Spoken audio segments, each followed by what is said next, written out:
Hello, today I am going to show you what we did to install dimmer switches on our Winnebago Outlook 31N.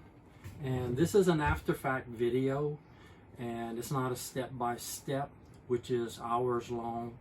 I'm just going to tell you how to do it and just explain it, show you what you need to do, also which switches that I used. And there is a big variety of switches that you can use, and I'll show you what to do to get all those. First off, when you first walk into the camper in the daytime with LED lights, it is very, very bright. It's nice for the daytime, but at nighttime it is too bright, and you end up turning them all off and just leaving one on. So what we did is install dimmer switches on all of them, and we can dim them at nighttime. I'm going to start by the entry door and show you which switch I used and how I did it and what you can do. Down here, when you first walk in, you'll see a switch right here. This is the dimmer switch, and that is for the lights on the ceiling, like this. Turn it on and off. What I did is I replaced the original switch with this switch. I actually had to cut the hole bigger, and I used a little oscillating tool to do that. And this little button on the side right here is the dimmer switch. Can you look over there at the lights, and we'll show you what we're needing. That's the ceiling lights. This is very bright, and this is dim. Now the camera will counteract the lights because that's what it does. It's actually dimmer than what you see on the thing. Okay, now one other thing you can do, what I thought about doing if I ever do it again, or tell someone else what to do, is leave the original switch you can put in and just put a small switch on the side, which is just a turn switch. You won't have to cut this hole bigger. All you have to do is just drill one hole through right on the side right here. Now, all of the switches that are down low away from the lights on the ceiling, there is no ground wire. It's only a hot wire. And what they do is they run hot wires through here, and they break it or cut the hot wire on both sides of the switches, and that's what turns the lights on and off. The dimmer switches need 3 wires. They need a ground wire, just 2 wires, a ground wire and a hot wire. So there already is a hot wire here, but there is no ground wire. So what you have to do is, on the lower switch, is find the ground. And what I have done is,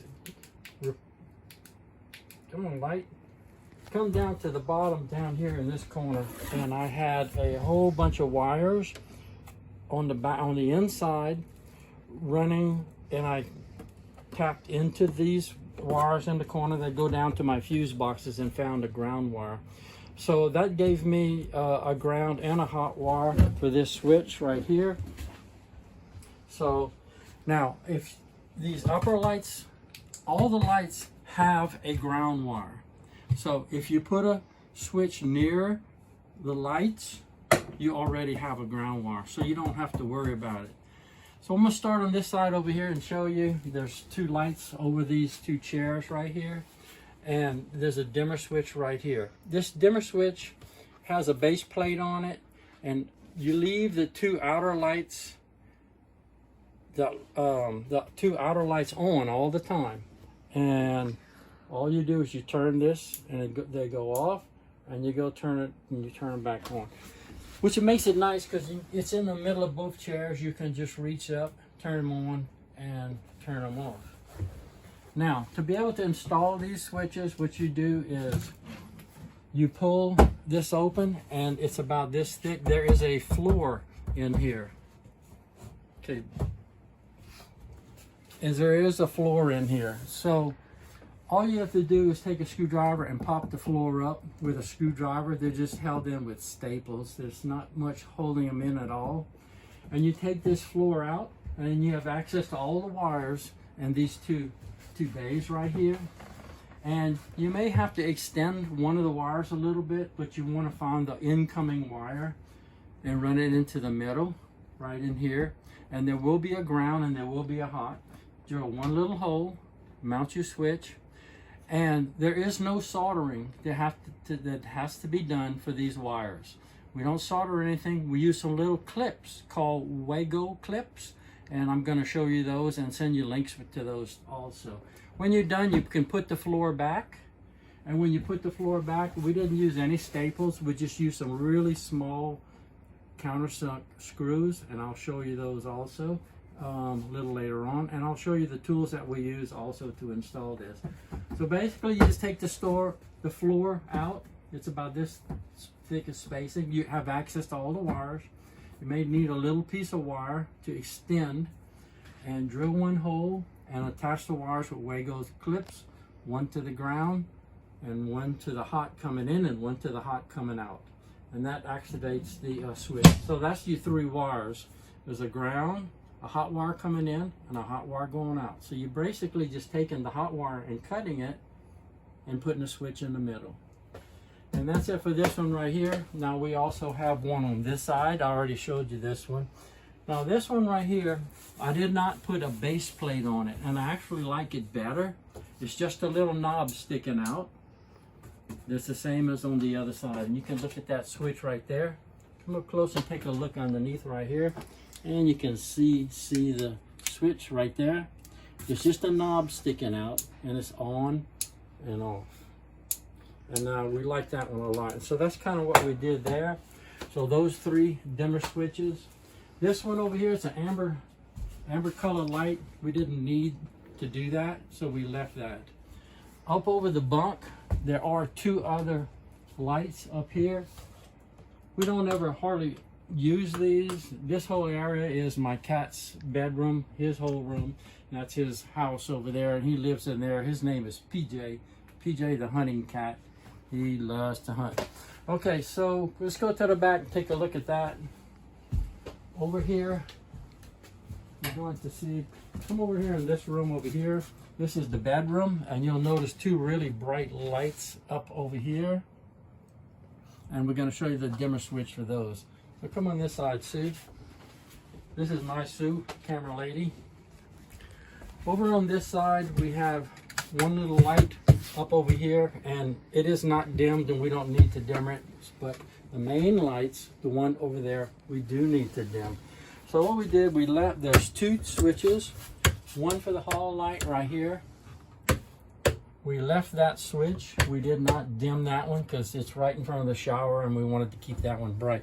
But the 2 bedroom lights, this is the same switch. That's the original switch. All we did was drill a hole to the side and put a little switch here. Okay, look at the lights up there. You'll see. And you're at nighttime, and you can really dim those lights down really low. So basically, we just leave this switch on right here. This switch stays on. That's the original switch. And the dimmer switch, we turn it on and off right here. And that takes care of that. Now this switch is a lower, not connected to any lights. That means it does not have a ground wire. All it is a hot wire.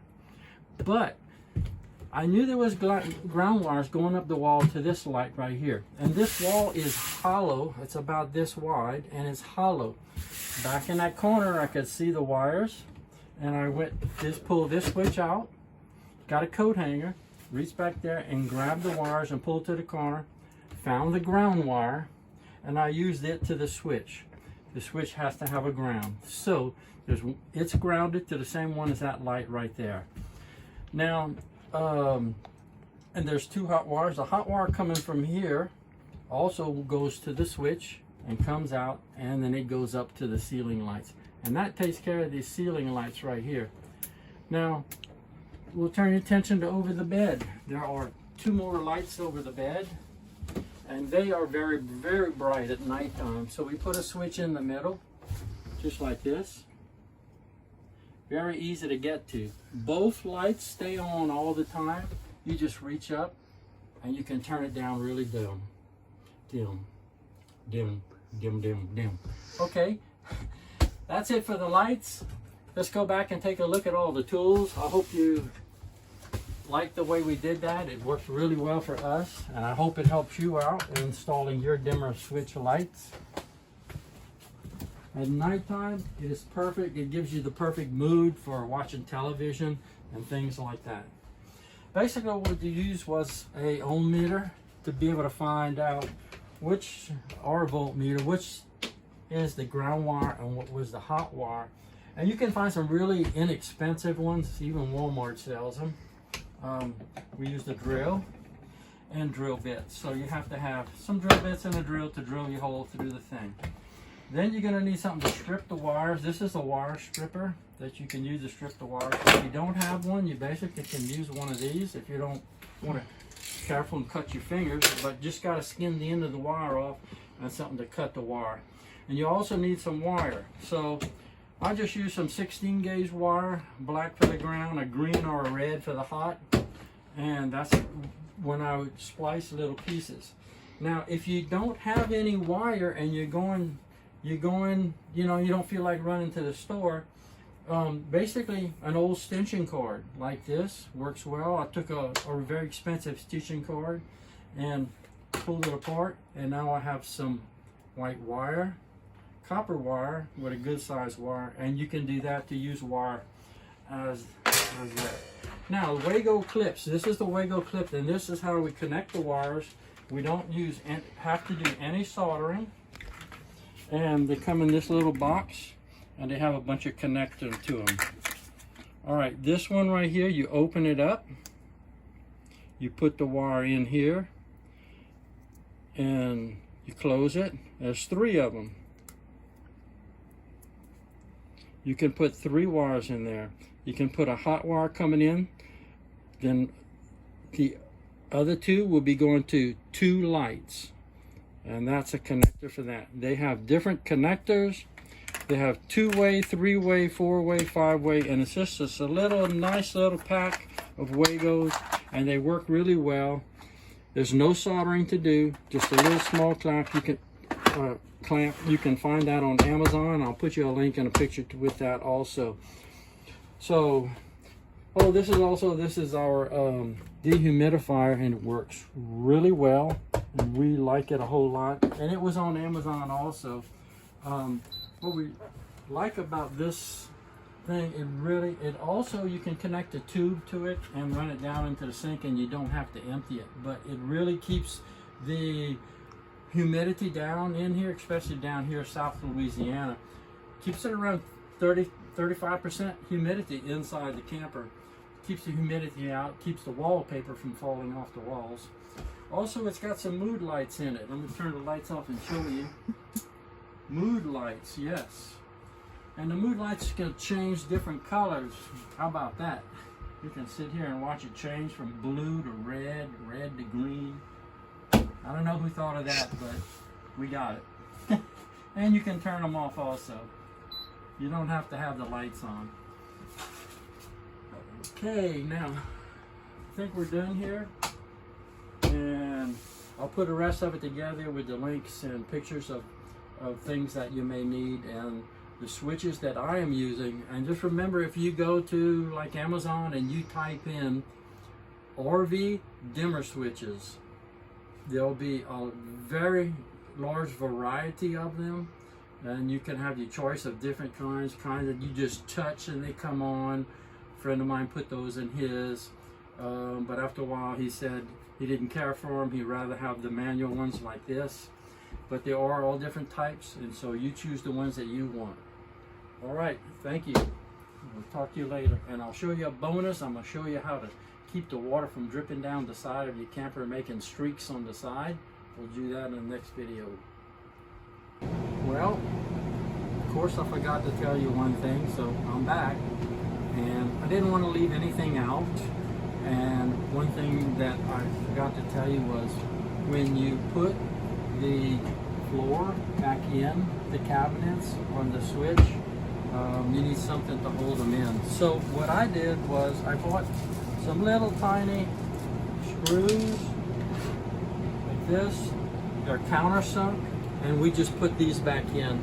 Take a look at these little screws. They're very small, and you can see how they are. There you go. There goes one. Okay, so we took these little bitty screws and we put them in place where the staples were. They're very easy to put in, and that way we didn't have to put the staples back in. And if I ever have to get back into the cabinet, I can just take the little screws out. Okay, that's it. Thank you.